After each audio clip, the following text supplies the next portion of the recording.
Buenas tardes. Vamos a tratar de hacer algunas preguntas por si usted puede esclarecernos algunas cuestiones que nosotros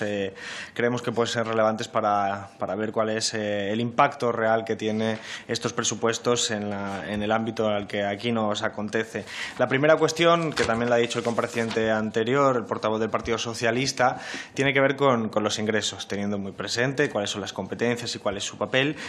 Sí nos gustaría conocer, lógicamente, porque a usted en parte le compete, cuál es su opinión sobre la previsión de ingresos. Sobre todo porque si tenemos en cuenta los años anteriores, las desviaciones que se han dado entre ingresos tributarios respecto al presupuesto, en el año 2013 fueron una diferencia de 9.000 millones de euros, 2014 fueron de 4.700, 2015 4.000, 2016 7.000, 2017 7.000 millones de euros, es decir, todos los años, sistemáticamente, en los últimos 5 años, ha habido una diferencia de ingresos reales con respecto a lo presupuestado. ¿Por qué este año iba a ser diferente? Esa es una pregunta que nosotros nos hacemos y queríamos saber si ustedes en la agencia y usted personalmente tiene una opinión favorable de esa previsión de ingresos, habida cuenta no solo de la experiencia anterior, sino incluso, como le decía al anterior compareciente, el secretario de Estado de Hacienda, teniendo presente que, si no me equivoco, la recaudación del IRPF en los 2 primeros meses es del 2% y la previsión estimada para todo el año va a ser del 6%. A mí me parece dificultoso que eso se pueda conseguir, pero queríamos conocer también su opinión. En segundo lugar, este año 2017, el año anterior, ha sido el tercer año consecutivo en el que ha habido una caída en la recaudación de la lucha contra el fraude fiscal. El máximo se alcanzó en el 2015, en el 2016 ya hubo un descenso y en el 2017 ha habido otro descenso. En relación con el 2015 la variación es del 5,56%. Nosotros nos preguntamos por qué. ¿Cómo es posible que en un año en el que además hay un crecimiento económico nominal y real superior al del 2015, cómo es posible que la recaudación de lucha contra el fraude fiscal sea menor y cómo es posible que por tercer año consecutivo pues estemos cayendo? Queríamos conocer también en ese sentido su opinión. También nos gustaría conocer cuál es la cifra de los delitos contra la hacienda pública denunciados en el 2017. No conocemos esa cifra, no es pública, al menos la información que yo tengo en este momento no es pública, cuando nos parece una cifra relevante para el análisis político y técnico, dado que además en el año 2016 la agencia tributaria encadenaba 5 años consecutivos de caída abrupta en las denuncias de delitos. Y por lo tanto, pues conocer el del 2017 nos parecería relevante, porque es una variable que tiene una incidencia política y técnica.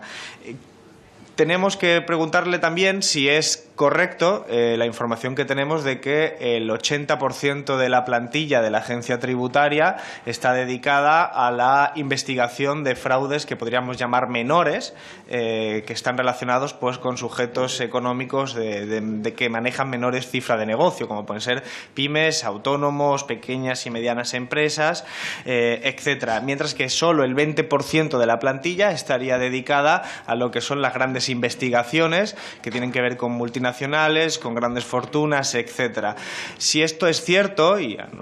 nuestro parecer, por la información que tenemos, sí lo es, a nosotros nos parece contradictorio porque entendemos que la mayor magnitud del posible fraude fiscal se sitúa a efectos de recaudación en las grandes fortunas y en las grandes empresas, simplemente por una cuestión de manejo de volumen. Y especialmente en un contexto político que hemos conocido diversos escándalos, siempre filtrados pues normalmente por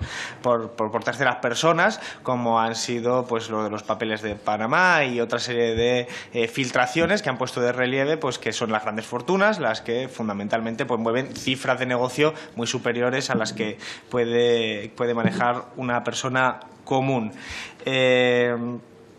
Creo que esto es relevante también a efectos de que tenemos la información de que en el año 2017 se investigaron a más contribuyentes que en el año 2010, pero se obtuvo una cantidad de recaudación menor, media menor, lo que abundaría en la idea de que el foco está excesivamente puesto, dentro de los recursos escasos que existen, en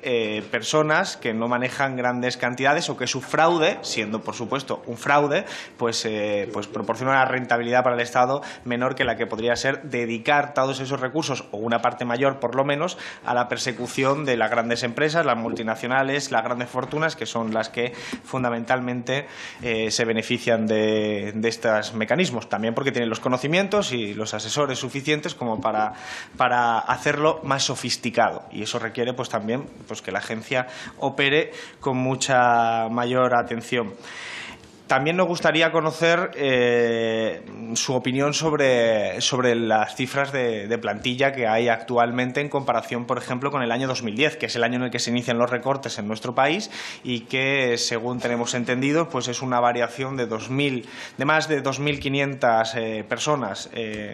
menos que hay actualmente con respecto al 2010 en el ámbito de los funcionarios y casi 3.000 en el ámbito del personal laboral. Si esto es correcto, creemos que la agencia tributaria está en este momento en peores condiciones para luchar contra el fraude fiscal que en el año 2010, cuando se inician los recortes, y esto pues es preocupante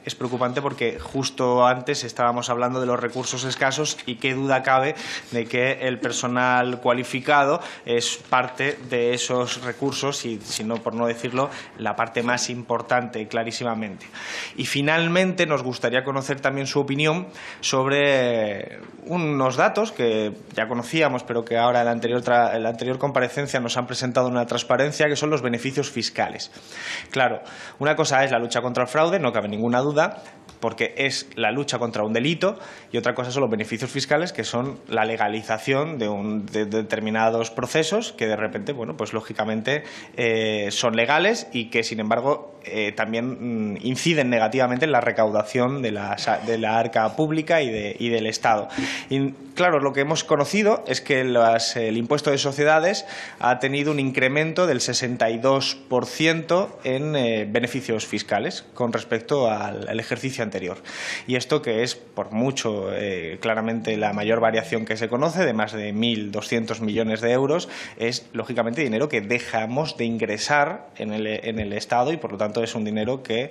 no se puede dedicar a la financiación de los servicios públicos. Queríamos conocer cuál es su opinión. Entiendo que es una opinión lógicamente compleja, pero que usted pues pertenece a una agencia que se dedica a recuperar el dinero que ha sido evadido o eludido de alguna manera, y que tiene que revertir de nuevo al Estado. Pero claro, ¿qué ocurre cuando el Estado deja de ingresar por otros mecanismos ese dinero? Creo que es un elemento que debería estar sujeto a la reflexión. A nuestro juicio, esas cantidades son claramente injustificadas, y en particular, por ejemplo, y eso queríamos conocer también su opinión, también en parte porque el secretario de Estado anterior no nos ha contestado. Una de esos beneficios fiscales, una parte no menor, se dedican a las SOCIMIS, que son unas entidades que, como se conoce, especulan con la vivienda, y que son parte de beneficiarias de esa reducción de pago de impuestos y, por lo tanto, reducción de las arcas públicas. En general, lo que le quería preguntar con estos dos ejemplos concretos es su opinión política sobre pues estos beneficios fiscales, que no dejan de ser una merma en los ingresos públicos, que usted trata de incrementar por otras vías y con otro campo, pero que usted trata de incrementar porque su agencia se dedica a eso. Vaya a ser que al final nos encontremos que usted hace un esfuerzo ingente en representación de la agencia para incrementar esos esfuerzos, y resulta que el Gobierno los está reduciendo por otra partida. Creo que, aunque sean dos campos diferentes, si tenemos en cuenta la panorámica conjunta, es como mínimo paradójico. Muchas gracias.